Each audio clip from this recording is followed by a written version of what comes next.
Subscription के button को दबाइए और बेल आइकन पर क्लिक कीजिए ताकि आपको तमाम वीडियोस फौरन मिलती रहें और वीडियो पसंद आने की सूरत में इसे लाइक, शेयर और कमेंट करना मत भूलिए।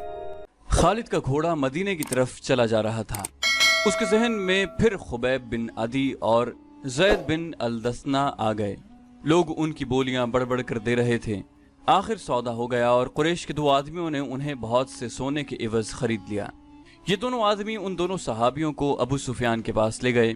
हमने अपने अकीदे से हटकर मोहम्मद सल्लल्लाहु अलैहि वसल्लम के पास जाने वाले इन दो आदमियों को इसलिए खरीदा है कि इन अहले कुरैश के खून का इंतकाम लें जो उहद के मैदान में मारे गए।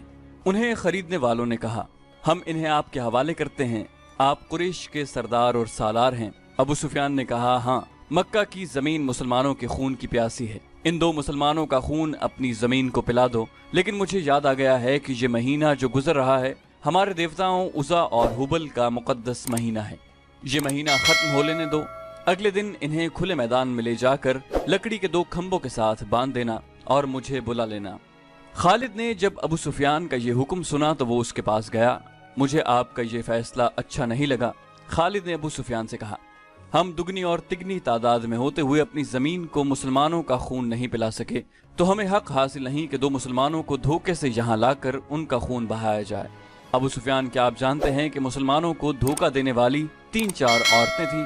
क्या आप अपने दुश्मन से ये कहलवाना चाहते हैं कि अहले कुरैश अब औरतों की आड़ में बैठ गए हैं? अबू सुफियान ने बारोब लहजे में कहा, खालिद, खुबैब और जैद को मैं भी इतना ही अपने करीब समझा करता था जितना तुम उन्हें अपने करीब समझते थे। तुम अब भी उन्हें अपने करीब समझ रहे हो और ये भूल रहे हो कि अब ये हमारे दुश्मन हैं। अगर तुम उन्हें आजाद कराना चाहते हो तो लाओ, इससे 10 गुना सोना ले आओ और इन्हें ले जाओ। पर्दे के पीछे से एक गरजदार निस्वानी आवाज आई। नहीं, ये अबू सुफियान की बीवी हिंद की आवाज थी। उसने गुस्से से लरसती हुई आवाज में कहा, हमजा का कलेजा चबाकर भी मेरे सीने में इंतकाम की आग सर्द नहीं हुई।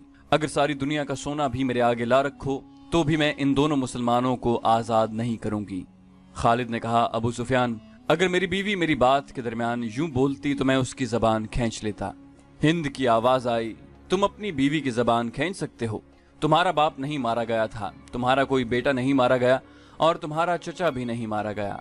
एक भाई कैद हुआ था और तुम मुसलमानों के पास जाकर मुंह मांगा फिदिया देकर अपने भाई को छुड़ा लाए। जो आग मेरे सीने में जल रही है तुम उसकी तपिश से ना आशना हो। खालिद ने अबू सुफियान की तरफ देखा। अबू सुफियान के चेहरे पर जहां मर्दाना जाहो जलाल और एक जंगजू सरदार का तासुर था, वहां एक खामद की बेबसी की झलक भी थी। अबू सुफियान ने कहा, हाँ खालिद, जिसके दिल पर चोट पड़ती है उसके ख्यालात तुमसे बहुत मुख्तलिफ होते हैं। किसी को अपना दुश्मन कहना कुछ और बात है, लेकिन अपने दुश्मन को अपने किसी अजीज का खून बख्श देना बड़ी ही नामुमकिन बात है। तुम किस किस को कायल करोगे कि वो उन दो मुसलमानों की जान बख्शी कर दे? तुम जाओ खालिद, उन दो मुसलमानों को अपने कबीले के रहमो करम पर छोड़ दो। खालिद खामोशी से वापस चला गया। फिर खालिद को वो भयानक मंजर याद आया जब बाहर मैदान में लकड़ी के 2 खंभों के साथ खुबैब रज़ियल्लाहु अन्हु और ज़ैद रज़ियल्लाहु अन्हु बंधे खड़े थे। तमाशाइयों का चीखता चिल्लाता हुआ हुजूम इकट्ठा हो गया था। उधर से अबू सुफियान और हिंद घोड़ों पर सवार हुजूम में दाखिल हुए। हुजूम के नारे और इंतकामी नारे पहले से ज्यादा बुलंद हो गए। अगर उस हुजूम में कोई खामोश था तो सिर्फ खालिद। अबू सुफियान घोड़े पर सवार दोनों कैदियों के करीब गया और दोनों ने उसे कहा कि वो जिंदगी की आखिरी नमाज पढ़ना चाहते हैं। अबू सुफियान ने उन्हें इजाजत दे दी। खालिद अब मदीना की तरफ जा रहा था। उसे जब वो मंजर याद आया कि दोनों कैदियों के हाथ खोले गए और वो किबला रू होकर नमाज पढ़ने लगे, खालिद पर उस वक्त जो असर हुआ था वो अब 4 बरस बाद उसकी जात से उभर आया। घोड़े की पीठ पर बैठे बैठे खालिद का सर झुक गया।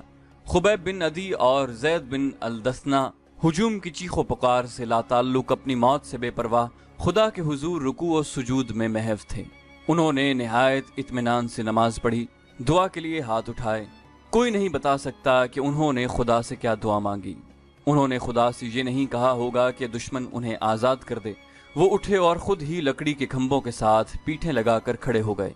अबू सुफियान ने बड़ी बुलंद आवाज से खुबैब रज़ियल्लाहु अन्हु और ज़ैद रज़ियल्लाहु अन्हु से कहा, ओ बदकिस्मत इंसानों, तुम्हारी किस्मत और जिंदगी मेरे हाथ में है। अपनी जबानों से कह दो कि हम इस्लाम को तर्क करते हैं और अब हम अहले कुरैश में से हैं। और 360 बुतों को बरहक मानते हैं। ये ऐलान कर दो और अपनी जिंदगियां मुझसे वापस लो, अगर नहीं तो मौत को गले लगा लो। ये भी सोच लो कि तुम्हारी मौत सहल नहीं होगी। ऐ बातिल के पुजारी अबू सुफियान, ज़ैद रज़ी अल्लाहु अन्हु की आवाज़ गरजी, हम लानत भेजते हैं पत्थर के इन बुतों पर जो अपने ऊपर बैठी हुई मक्खी को भी नहीं उड़ा सकते। हम लानत भेजते हैं उज़ा और हुबल पर जो तुम्हें अगले जहान दोज़ख की आग में फेंकेंगे। हम पुजारी हैं उस एक अल्लाह के जो रहमान और रहीम है, और हम आशिक हैं मोहम्मद सल्लल्लाहु अलैहि वसल्लम के जो अल्लाह के रसूल हैं। खुबैब रज़ी अल्लाहु अन्हु ने बुलंद आवाज़ से कहा, मेरा रास्ता वही है जो ज़ैद ने तुम्हें दिखा दिया है। ऐ अहले मक्का, सच्चा वही है जिसके नाम पर हम कुर्बान हो रहे हैं। हमें नई जिंदगी मिलेगी जो इस जिंदगी से बहुत ज्यादा हसीन और मुकद्दस होगी। अबू सुफियान ने हुक्म दिया, बांध दो इन्हें इन खंभों के साथ, ये मौत का जायका चखने के मुश्ताक हैं। दोनों के हाथ पीछे करके खंभों के साथ जकड़ दिए गए। अबू सुफियान ने घोड़ा मोड़ा और हुजूम की तरफ आया।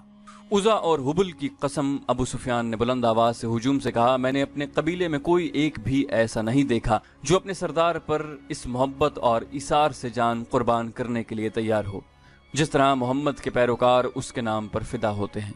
हिंद अपने घोड़े पर सवार कुछ दूर खड़ी थी। उसके करीब उसके चंद एक गुलाम खड़े थे। एक गुलाम ने अपने आकाओं को खुश करने के लिए जोश का ऐसा मुजाहरा किया कि बर्छी तान कर दोनों कैदियों की तरफ किसी के हुक्म के बगैर बड़ी तेजी से दौड़ा और खंबे से बंधे ज़ैद रज़ी अल्लाहु अन्हु के सीने पर बर्छी का इतना जोरदार वार किया कि बर्छी की अन्नी ज़ैद की पीठ से बाहर निकल गई। ज़ैद बिन अल-दस्ना फौरन शहीद हो गए। उस गुलाम ने सीना तान कर हुजूम की तरफ खिराज तहसीन की तवक्को से देखा, लेकिन हुजूम कुछ और ही किस्म का शोर बुलंद करने लगा। तमाशाई कहते थे कि ये कोई तमाशा नहीं हुआ, ये मुसलमान इतनी सहल मौत के काबिल नहीं, हमें कोई तमाशा दिखाओ। कत्ल कर दो इस गुलाम को जिसने एक मुसलमान पर इतना रहम किया कि उसे इतनी जल्दी मार डाला। हिंद ने दबी आवाज में कहा।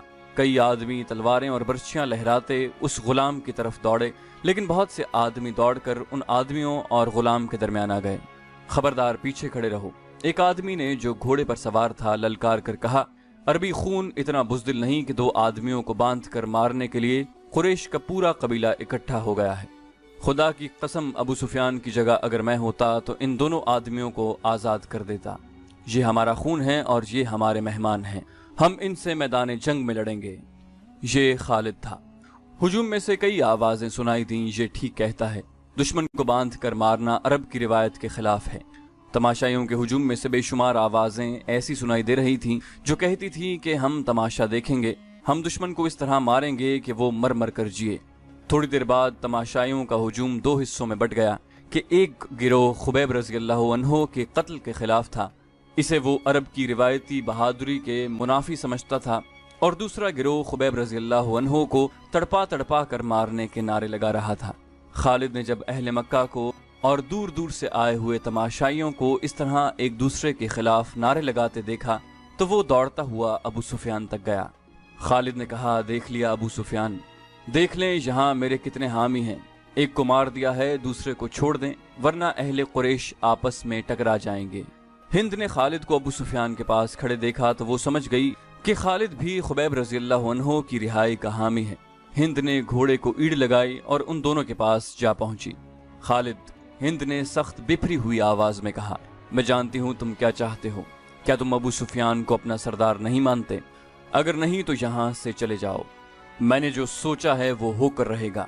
अबू सुफियान ने कहा, खालिद, अगर तुम समझते हो कि मेरा हुक्म और मेरे इरादे सही नहीं तो भी मुझे इन पर अमल करने दो। अगर मैंने अपना हुक्म वापस ले लिया तो ये मेरी कमजोरी होगी, फिर लोग मेरे हर हुक्म पर ये तवक्को रखेंगे कि मैं अपना हुक्म वापस ले लूं। खालिद को आज मदीना की रियासत में याद आ रहा था और उसे अफसोस हो रहा था कि उसने अबू सुफियान का हुक्म मान लिया था। खालिद की खूबियों में सबसे बड़ी खूबी नज़्म नस्क और अपने सरदार की इताअत थी। उसने अपने सीने पर पत्थर रखकर सिर्फ इसलिए अबू सुफियान का हुक्म मान लिया था कि अहले कुरैश में हुक्म उदूली की रिवायत कायम न हो। अबू सुफियान ने दो गिरोहों में बटे हुए तमाशाइयों से बुलंद आवाज में कहा, ऐ अहले मक्का, अगर आज यहाँ दो मुसलमानों के कत्ल पर हम यूं बट गए तो हम मैदान जंग में भी किसी न किसी मसले पर बट जाएंगे और फतह तुम्हारे दुश्मन की होगी। अगर अपने सरदार की इताअत से यूं इन्हिराफ करोगे तो तुम्हारा अंजाम बहुत बुरा होगा। ہجوم کا شور و غوغا کم ہو گیا، لیکن خالد نے دیکھا کہ اہل مکہ کے کئی ایک سردار چہروں پر نفرت کے آثار لیے واپس گھروں کو جا رہے تھے۔ انہیں دیکھ کر بہت سے لوگ بھی جو تماشا دیکھنے آئے تھے واپس چلے گئے۔ خالد وہاں رکنا نہیں چاہتا تھا، لیکن وہ خطرہ محسوس کر رہا تھا کہ دونوں گروہ آپس میں ٹکرا جائیں گے۔ اس کے اپنے قبیلے کے زیادہ تر لوگ تماشائیوں میں موجود تھے، وہ کم از کم اپنے قبیلے کو اپنے قابو میں رکھ سکتا تھا۔ ہند نے تماشے کا پورا انتظام کر رکھا تھا۔ اس کے اشارے پر 40 کمسن لڑکے جن کے ہاتھوں میں برچھیاں تھیں دوڑتے اور چیختے چلاتے ہوئے تماشائیوں میں سے نکلے اور خبیب رضی اللہ عنہ کے ارد گرد ناچنے اور چیخنے چلانے لگے۔ 2-4 لڑکے برچھیاں تانے ہوئے خبیب رضی اللہ عنہ تک جاتے اور دوڑ کر خبیب پر وار کرتے تھے، لیکن خبیب کو گزند پہنچائے بغیر ہاتھ روک لیتے۔ خبیب رضی اللہ عنہ بدکتے اور نعرہ لگاتے تھے، میرا خدا سچا ہے اور محمد خدا کے رسول ہیں۔ چند اور لڑکے اس طرح برچھیاں تان کر ان پر ہلہ بولتے جیسے خبیب رضی اللہ عنہ کے جسم کو چھلنی کر دیں گے، لیکن وار کر کے وار روک لیتے۔ خبیب کے بدکنے پر تماشائیوں کا ہجوم داد و تحسین کے نعرے اور کہے لگاتا۔ لڑکوں کا یہ کھیل کچھ دیر جاری رہا۔ اس کے بعد لڑکوں نے یہ طریقہ اختیار کیا کہ برچھی کا وار بڑی زور سے کرتے، لیکن خبیب کے جسم پر اتنا سا وار لگتا کہ برچھیوں کی انیاں کھال میں ذرا سی اتر کر پیچھے جاتی۔ بہت دیر تک یہی کھیل چلتا رہا۔ تماشائی داد و تحسین کے نعرے اور خبیب رضی اللہ عنہ اللہ اکبر اور محمد رسول اللہ کے نعرے بلند کرتے رہے۔ خبیب رضی اللہ عنہ کے کپڑے خون سے لال ہو چکے تھے۔ ابو جہل کا بیٹا اکرمہ ہاتھ میں برچھی لیے ان لڑکوں کے پاس جا پہنچا اور انہیں ہدایت جاری کرنے لگا۔ لڑکے اب اپنی برچیاں خبیب کے جسم میں چبھو رہے تھے۔ وہ گول دائرے میں گھومتے اور ناچتے تھے۔ خبیب رضی اللہ عنہ کے جسم کا کوئی بھی حصہ ایسا نہ رہا جہاں برچھی نہ چبھی ہو اور وہاں سے خون نہ ٹپک رہا ہو۔ ان کے چہرے پر بھی برچھیاں ماری گئیں۔ جب بہت دیر گزر گئی اور لڑکے ناچ ناچ کر اور برچھیاں چبو کر تھک گئے تو اکرمہ نے لڑکوں کو وہاں سے ہٹا لیا۔ خبیب رضی اللہ عنہ خون میں نہائے ہوئے تھے اور ابھی زندہ تھے اور ہر طرف دیکھ رہے تھے۔ ان کے نعروں میں کمی نہیں آئی تھی۔ اکرمہ ان کے سامنے کھڑا ہو گیا اور برچھی تان کر خبیب کے سینے میں اتنی زور سے ماری کہ فاصلہ کم ہونے کی وجہ سے برچھی خبیب رضی اللہ عنہ کے جسم کے پار ہو گئی۔ وہ شہید ہو گئے۔ ان کی لاشیں وہیں بندھی رہنے دو۔ ہند کی گرجدار آواز سنائی دی، اب کئی دن ان کی لاشوں کے گلنے سڑنے کا تماشا دیکھتے رہو۔ یہ واقعہ جولائی 625 عیسوی کا تھا جو خالد کو یاد آ رہا تھا۔ اس نے اپنے دل میں درد کی ٹیس محسوس کی۔ خبیب اور زید رضی اللہ عنہ کے قتل نے قریش کے سرداروں میں اختلاف کا بیج بو دیا تھا۔